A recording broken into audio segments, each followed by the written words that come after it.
밤에 계속 뒤척이시나요? 새벽에 깨서 다시 잠들지 못하십니까? 아침에 일어나도 여전히 피곤하신가요?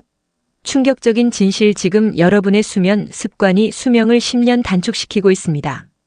70세 이상 노인 85%가 위험합니다.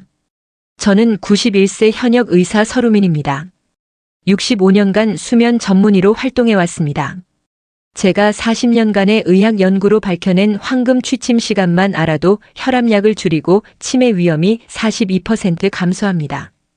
제 나이 91세에도 매일 아침 5시에 일어나 진료를 보고 약 한 알 먹지 않는 비결이 바로 이 영상에 있습니다.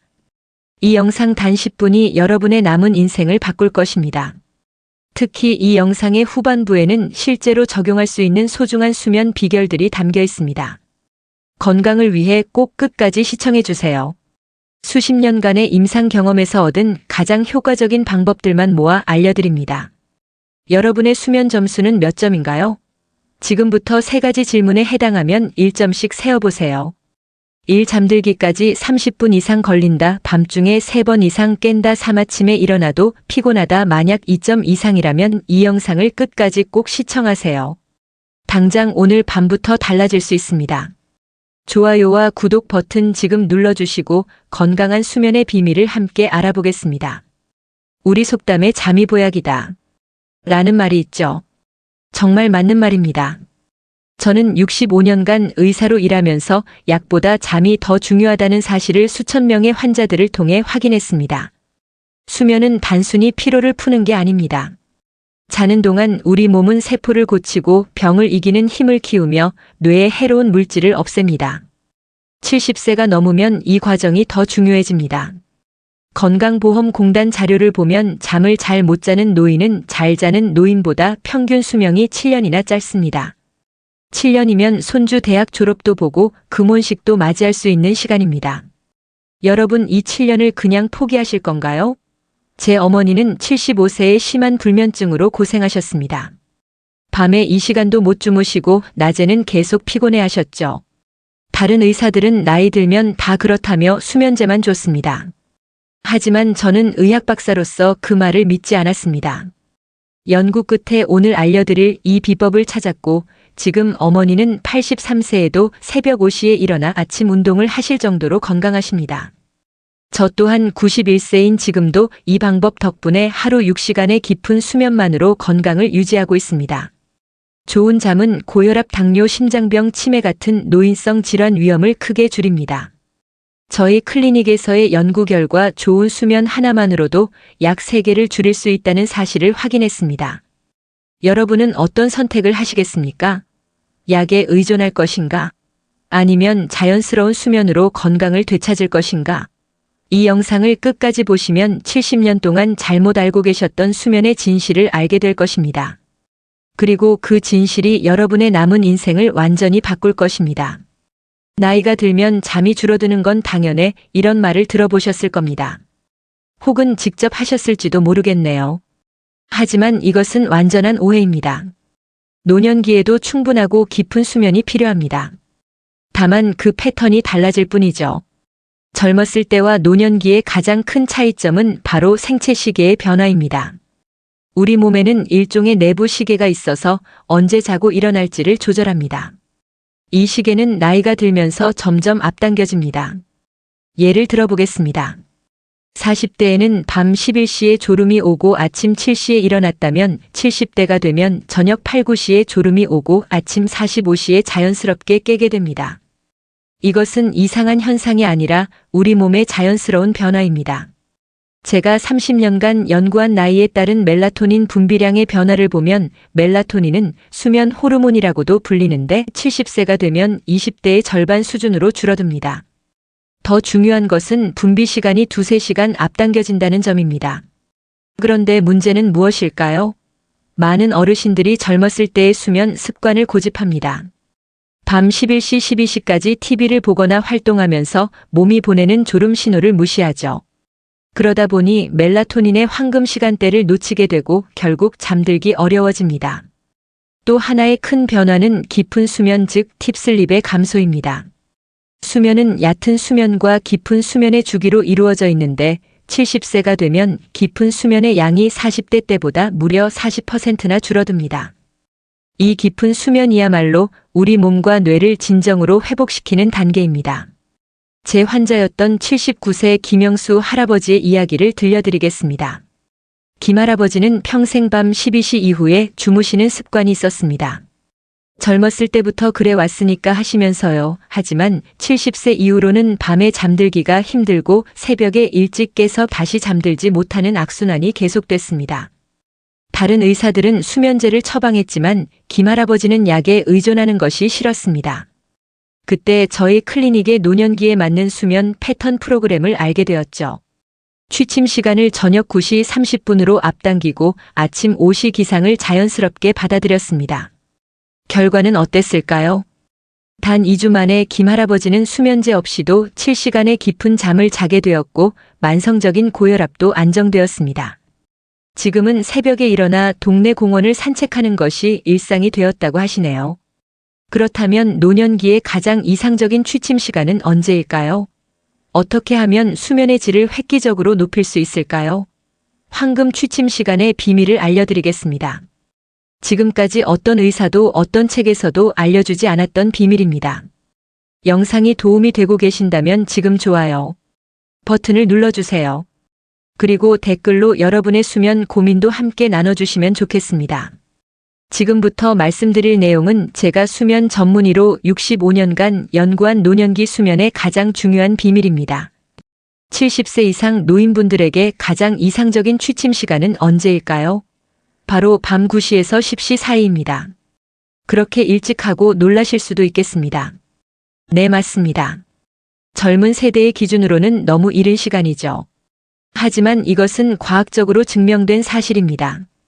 2021년 저희 수면 클리닉과 국내외 주요 의과대학이 공동으로 실시한 연구에 따르면 밤 9시에서 10시 사이에 취침한 70세 이상 노인들은 그렇지 않은 노인들보다 수면의 질이 45% 높았습니다. 더 놀라운 점은 다음날 기억력 테스트에서도 28% 더 높은 점수를 기록했다는 것입니다. 왜 하필 9시에서 10시 사이일까요? 이유는 바로 우리 몸의 멜라토닌 분비 패턴 때문입니다. 70세 이상이 되면 멜라토닌 분비가 저녁 7시경부터 시작되어 9시경에 절정에 이릅니다. 이 시간에 잠자리에 들면 자연스럽게 멜라토닌의 도움을 받아 쉽게 잠들 수 있고 수면의 질도 향상됩니다. 반면 이 황금 시간대를 놓치고 11시, 12시까지 깨어 있으면 멜라토닌 효과가 떨어지고 잠들기가 어려워집니다. 그리고 설령 잠들더라도 깊은 수면 단계에 충분히 도달하지 못해 자주 깨게 됩니다. 제 클리닉에서 치료받은 76세 이영희 할머니의 실제 사례를 들려드리겠습니다. 할머니는 40년 동안 교사로 일하시다 은퇴하신 분입니다. 평생 밤 11시에 주무시는 습관이 있었는데 70세 이후로는 밤에 자주 깨고 아침에는 두통과 피로감으로 시작하는 날이 많았습니다. 이영희 할머니는 제 조언에 따라 취침 시간을 9시 30분으로 조정했습니다. 처음에는 그렇게 일찍 자면 할 일도 못하고 너무 일찍 일어나는 것 아닌가 걱정하셨죠. 하지만 일주일만 해보자고 설득했습니다.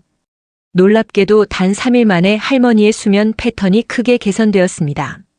밤중에 깨는 횟수가 4~5번에서 1번으로 줄었고 아침에 일어났을 때 두통도 사라졌습니다.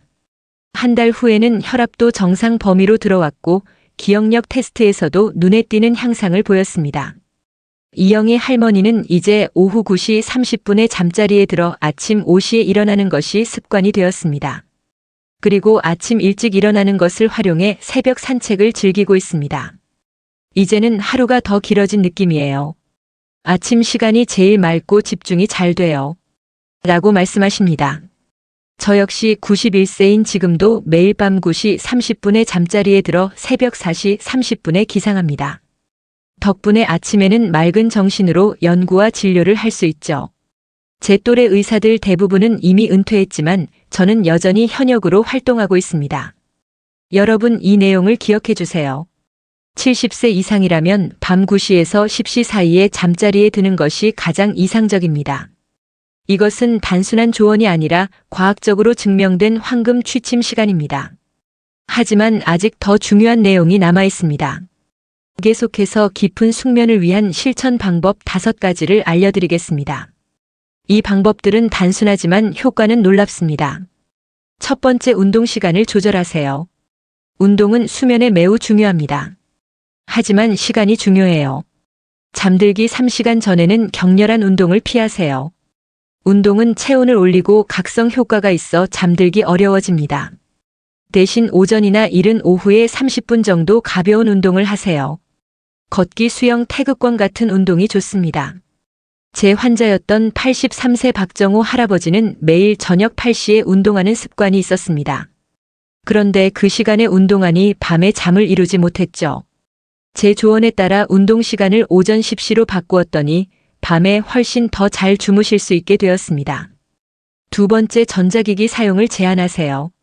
스마트폰, TV, 컴퓨터 화면에서 나오는 블루라이트는 멜라토닌 분비를 방해합니다. 잠들기 최소 2시간 전에는 모든 전자기기를 꺼두세요. 대신 책을 읽거나 편안한 음악을 듣거나 가족과 대화하는 시간을 가지세요. 그래도 TV는 봐야 하는데 라고 생각하실 수 있어요. 그렇다면 최소한 블루라이트 차단 안경을 쓰시거나 TV 밝기를 최대한 줄이는 것이 도움이 됩니다. 세 번째, 카페인과 알코올을 제한하세요. 카페인은 체내에서 분해되는데 57시간이 걸립니다. 70세 이상이 되면 이 시간이 더 길어질 수 있어요. 오후 2시 이후에는 커피, 녹차, 콜라 같은 카페인 음료를 피하세요. 알코올도 문제입니다. 많은 분들이 술 한 잔이 숙면에 도움된다고 생각하지만 이는 큰 오해입니다. 알코올은 처음에는 졸음을 유발할 수 있지만 얕은 수면만 증가시키고 깊은 수면을 방해합니다. 결국 밤중에 자주 깨게 됩니다. 네 번째, 저녁 시간 루틴을 만드세요. 우리 몸은 규칙적인 습관을 좋아합니다. 매일 같은 시간에 비슷한 활동을 하면 몸이 자연스럽게 수면 준비 신호를 보냅니다. 저녁 8시부터는 조명을 어둡게 하고 따뜻한 샤워를 하고 허브차를 한 잔 마시고 가벼운 책을 읽는 등의 루틴을 만들어 보세요. 이러한 일관된 패턴은 뇌에 이제 잠잘 시간이다 라는 신호를 보냅니다. 다섯 번째, 최적의 침실 환경을 조성하세요. 침실은 수면만을 위한 공간이어야 합니다. TV, 컴퓨터, 운동기구 등은 침실에서 치우세요. 침실 온도는 18에서 20도, 습도는 4060%가 가장 이상적입니다. 특히 여름철에는 에어컨이나 선풍기를 적절히 활용하세요. 빛과 소음도 중요합니다. 암막 커튼이나 수면 안대를 사용해 빛을 차단하고 귀마개나 백색 소음 기계로 소음을 줄이세요. 제 수면 클리닉에서 상담한 78세 임미영 할머니는 침실에 TV를 두고 잠들기 전까지의 뉴스를 보는 습관이 있었습니다. TV를 거실로 옮기고 침실 온도를 19도로 유지하니 수면의 질이 크게 개선되었습니다. 이 5가지 방법을 실천하면 여러분의 수면 질이 놀랍게 향상될 것입니다. 하지만 모든 변화는 시간이 필요합니다. 적어도 2주 동안은 꾸준히 실천해 보세요. 여러분이 지금 이 영상을 보고 계신다면 여러분은 이미 변화의 첫걸음을 내딛고 계신 것입니다. 이제 수면 혁명의 더 깊은 내용으로 들어가 봅시다. 때로는 아무리 노력해도 잠이 오지 않는 밤이 있습니다. 그럴 때 어떻게 대처해야 할까요? 지금부터 제가 수천 명의 노인 환자들에게 처방해 온 불면증이 찾아왔을 때 즉시 활용할 수 있는 방법들을 알려드리겠습니다.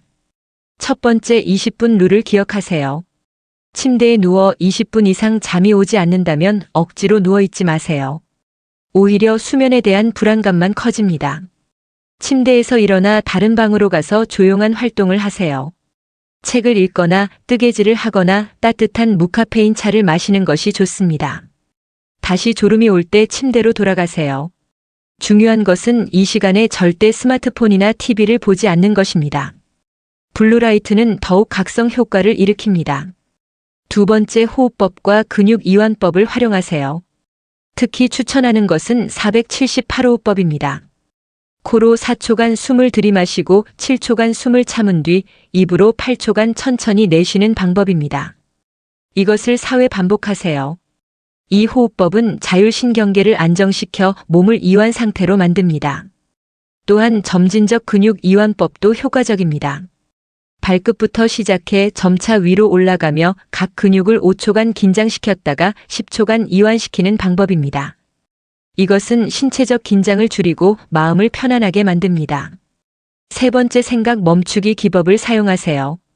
많은 어르신들이 밤에 누우면 걱정 후에 내일 할 일 등 생각이 꼬리에 꼬리를 물어 잠을 이루지 못합니다. 이럴 때는 생각 멈추기 기법을 사용하세요. 먼저 종이에 걱정거리를 모두 적어보세요. 그리고 이 걱정은 내일 아침 10시에 다시 생각하기로 약속합니다 라고 자신에게 말하세요.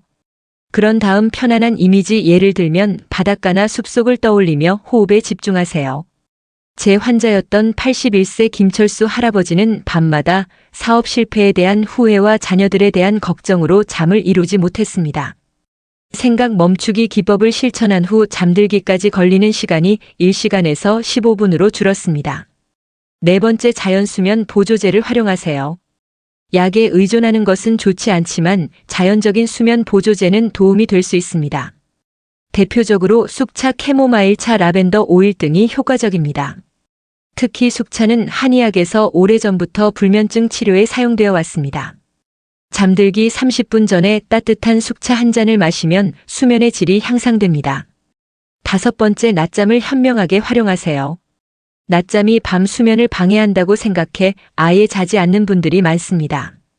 하지만 적절한 낮잠은 오히려 밤 수면을 돕습니다. 중요한 것은 시간과 길이입니다. 낮잠은 오후 1시에서 3시 사이에 230분 정도만 자는 것이 이상적입니다. 너무 늦은 시간에 너무 오래 자면 오히려 밤 수면에 방해가 됩니다. 이 5가지 대처법을 활용하면 불면증이 찾아왔을 때도 효과적으로 대응할 수 있습니다. 하지만 한 가지 주의할 점은 2주 이상 심각한 불면증이 지속된다면 반드시 전문의와 상담하셔야 한다는 것입니다. 이제 마지막으로 실제 장수하는 사람들의 수면 습관에 대해 알아보겠습니다. 전 세계에는 특별히 장수하는 사람들이 많은 지역이 있습니다. 이른바 블루존이라 불리는 지역들인데요. 일본의 오키나와, 이탈리아의 사르데냐, 그리스의 이카리아 등이 대표적입니다. 이 지역들의 노인들은 90세, 100세까지도 건강하게 살아갑니다. 흥미로운 것은 이 장수 지역 노인들의 수면 습관에 놀라운 공통점이 있다는 것입니다. 그것은 바로 일찍 자고 일찍 일어나는 것입니다. 오키나와 지역의 100세 이상 노인들을 연구한 결과 그들의 93%가 밤 9시에서 10시 사이에 잠자리에 들고 아침 5시에서 6시 사이에 일어나는 것으로 나타났습니다. 이는 우리가 앞서 알아본 황금 취침 시간과 정확히 일치합니다.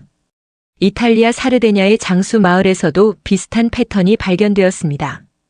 지역 노인들은 해가 지면 잠자리에 들고 해가 뜨면 일어나는 자연의 리듬에 맞춰 생활합니다. 현대적인 조명이나 전자기기의 방해 없이 자연의 빛에 맞춘 생활 방식이 장수의 비결 중 하나로 여겨집니다. 특히 일본 오키나와의 장수 노인 우치나치 할머니의 사례가 인상적입니다. 105세인 그녀는 매일 저녁 8시 30분에 잠자리에 들어 아침 4시 30분에 일어납니다. 그리고 아침에 일어나자마자 가벼운 체조와 명상을 하고 텃밭을 가꾸는 일상을 70년 넘게 지속해오고 있습니다. 우치나치 할머니는 인터뷰에서 젊었을 때는 늦게까지 일하고 늦게 자는 습관이 있었지만 70세 이후로는 일찍 자고 일찍 일어나는 습관을 들였더니 건강이 크게 좋아졌다고 말했습니다. 또한 아침 시간은 하루 중 가장 귀중한 시간이며 이 시간을 어떻게 보내느냐가 내 건강과 행복을 결정한다고 덧붙였습니다. 그리스 이카리아에서는 또 다른 흥미로운 습관이 발견되었습니다. 이 지역 노인들은 일찍 자고 일찍 일어나는 습관뿐만 아니라 오후에 30분 정도의 짧은 낮잠을 자는 습관이 있습니다. 이것이 바로 유명한 시에스타 문화인데요. 연구 결과 이러한 짧은 낮잠이 심장병 위험을 37%나 감소시키는 것으로 나타났습니다. 장수 지역의 또 다른 공통점은 취침 전 루틴입니다. 대부분의 장수 노인들은 잠들기 전에 가벼운 차를 마시거나 명상을 하거나 가족과 대화하는 시간을 갖습니다. TV나 전자기기를 보는 대신 조용하고 평화로운 활동으로 하루를 마무리하는 것이죠. 특히 그리스 이카리아 지역에서는 취침 전에 허브차를 마시는 문화가 있습니다. 이 지역에서 자생하는 특별한 허브로 만든 차에는 진정 효과가 있어 수면의 질을 높이는 데 도움이 된다고 합니다. 이러한 장수 지역의 수면 습관을 정리해보면 다음과 같습니다. 일밤 9시에서 10시 사이에 취침, 이 아침 5시에서 6시 사이에 기상 3일광에 맞춘 생활 리듬, 오후에 2030분. 이 짧은 낮잠, 오후 취침 전 조용한 활동으로 마음 진정, 6전자기기 사용 최소화. 여러분도 이런 장수 지역 노인들의 지혜를 따라 수면 습관을 바꿔보는 건 어떨까요? 특히 밤 9시에서 10시 사이에 잠자리에 드는 황금 취침 시간은 가장 중요한 핵심입니다. 이제 오늘 영상의 핵심 내용을 다시 한번 정리해 드리겠습니다. 첫째, 노년기에는 수면 패턴이 변화하므로 이에 맞춰 취침 시간을 조정해야 합니다. 둘째, 70세 이상이라면 밤 9시에서 10시 사이가 황금 취침 시간입니다. 셋째, 깊은 숙면을 위해 운동시간 조절, 전자기기 사용 제한, 카페인과 알코올 제한, 저녁 루틴 만들기, 침실 환경 조성을 실천하세요. 넷째, 불면증이 찾아왔을 때는 20분 룰, 호흡법, 생각 멈추기, 기법, 자연수면, 보조제, 현명한 낮잠 활용으로 대처하세요. 다섯째, 장수 지역 노인들처럼 일찍 자고 일찍 일어나는 자연의 리듬에 맞춰 생활하세요. 저는 91세인 지금도 매일 밤 9시 30분에 자리에 들어 아침 4시 30분에 일어납니다. 그리고 아침 시간을 활용해 명상, 가벼운 운동, 연구와 진료를 합니다. 누구보다 활기찬 하루를 보내고 있죠. 여러분도 이 황금 취침 시간의 비밀을 실천해 보신다면 더 건강하고 활기찬 노년을 보내실 수 있을 것입니다. 오늘 영상이 여러분께 도움이 되셨다면 좋아요와 구독 버튼을 눌러주세요.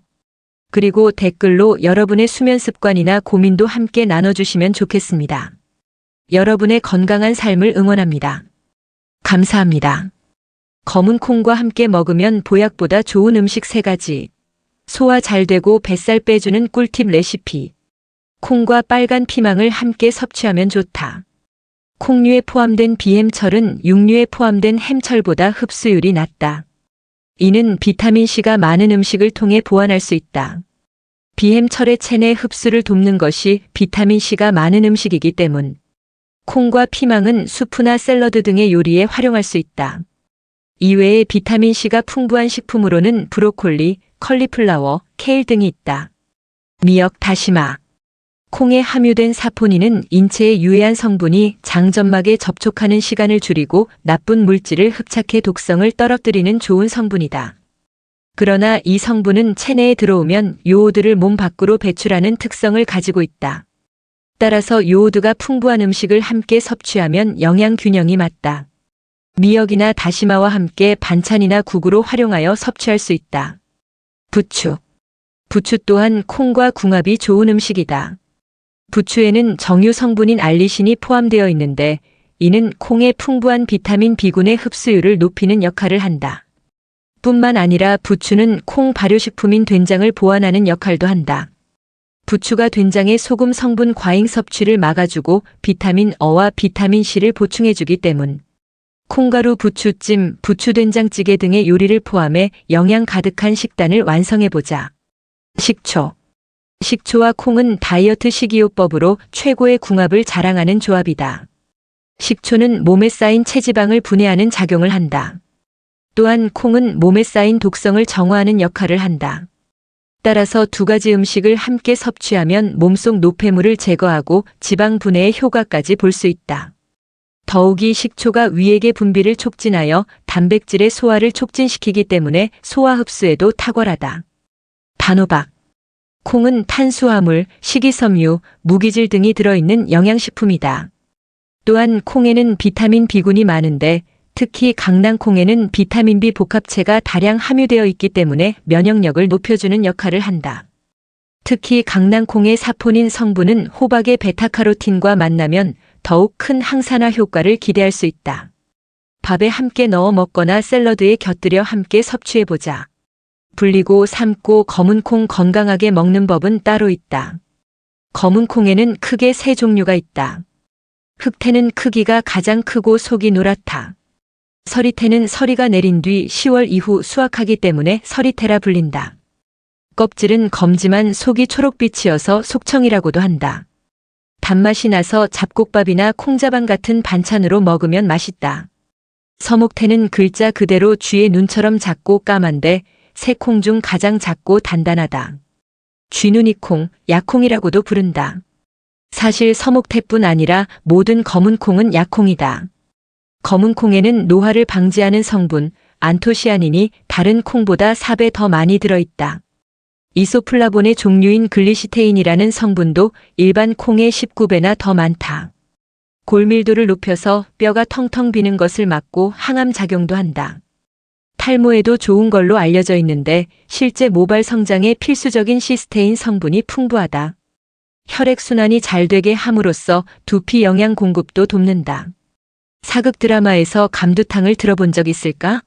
조선시대 왕들에게 자주 처방되던 약으로 감초와 검은 콩감둘 같은 양으로 달인 해독제다. 모든 열독가슴이 답답하고 갈증이 나는 것, 대소변이 잘 나오지 않는 증상을 치료한다고 기록돼 있다. 옛날 왕들은 항상 독살 위협에 시달렸기 때문에 예방적으로도 복용했다. 혈압약, 고지혈증약, 관절약 등 약물을 과다 복용하는 사람은 검은 콩을 매일 먹는 게 좋다. 술, 담배, 가공식품을 자주 먹는 사람도 마찬가지다. 검은 콩은 해독만 하는 게 아니라 콩팥도 튼튼하게 한다. 그런데 이렇게 좋은 콩에도 몇 가지 문제가 있다. 첫째, 소화가 잘 안 된다. 콩에는 트립신 저해제라고 하는 단백질 소화를 방해하는 성분이 있다. 제대로 소화되지 못한 단백질 찌꺼기는 독소로 작용할 수 있다. 둘째, 너무 많이 먹으면 칼슘, 아연, 철분과 같은 미네랄 흡수가 저해된다. 식물이 동물로부터 종자를 보호하기 위해 만드는 피트산이라는 성분 때문이다. 마지막으로 최근 새롭게 떠오른 렉틴 문제다. 렉틴 역시 식물의 방어물질이다. 당이 결합한 식물성 단백질이다. 장 내벽이나 관절에 쌓여서 염증을 일으키고 자가 면역 질환이나 과민성 대장 증후군, 만성 피로, 두통 등을 유발하는 원인으로 알려져 있다. 하지만 걱정하지 않아도 된다. 이들 성분은 콩의 습기와 열기를 동시에 가하면 거의 사라진다. 푹 삶거나 쪄서 우리가 부드럽게 먹을 수 있을 정도만 되면 대부분 사라지고 없다. 전자레인지는 어떨까? 트립신 저해제, 피트산, 렉틴 함량이 상대적으로 적은 병아리콩, 렌틸콩은 전자레인지로 가열하니 이런 성분들이 줄었다. 하지만 검은 콩은 그 함량이 줄어들지 않았다. 요리 전 콩을 물에 불리면 렉틴과 함께 안토시아닌 같은 항산화 성분도 빠져나올 수 있다. 제일 좋은 요리법은 압력솥으로 찌는 것이다. 검은 콩의 좋은 성분을 보존하면서도 소화와 영양 흡수를 방해하는 성분은 없앨 수 있다. 단, 콩 알레르기를 가진 사람은 섭취에 주의를 기해야 한다.